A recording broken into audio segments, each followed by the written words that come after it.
আজি ବର୍ଷାରୁ ମିଳିବ ସାମାନ୍ୟ ତ୍ରାହି। ପୁଣି କାଲିଠୁ ହାଲୁକା ବର୍ଷା ସମ୍ଭାବନା। ଆଜି ଘୂର୍ଣ୍ଣିବଳୟରେ ପରିଣତ ହେବ ଲଘୁଚାପ, ଫଳରେ ପାଗ ଶୁଖିଲା ରହିବ। ହେଲେ କାଲିଠୁ ପୁଣି ହାଲୁକା ବର୍ଷା ନେଇ ପୂର୍ବାନୁମାନ କରିଛି ଆଞ୍ଚଳିକ ପାଣିପାଗ କେନ୍ଦ୍ର। ପଶ୍ଚିମ ଝଡ଼ ପ୍ରଭାବରେ ବର୍ଷା ନେଇ ଆକଳନ କରାଯାଇଛି। ମୟୂରଭଞ୍ଜ, କେନ୍ଦୁଝର, ସୁନ୍ଦରଗଡ଼, ଝାରସୁଗୁଡ଼ା, ବରଗଡ଼ ଏବଂ ନୂଆପଡ଼ାରେ ହାଲୁକା ବର୍ଷା ନେଇ ସତର୍କତା ଜାରି କରାଯାଇଛି।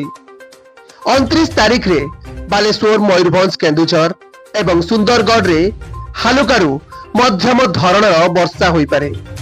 ସେପଟେ ଆଜିଠୁ ରାଜ୍ୟରେ ଶୀତ ବୃଦ୍ଧି ପାଇବା ସହ ଘନ କୁହୁଡ଼ିର ସତର୍କତା ଜାରି କରାଯାଇଛି।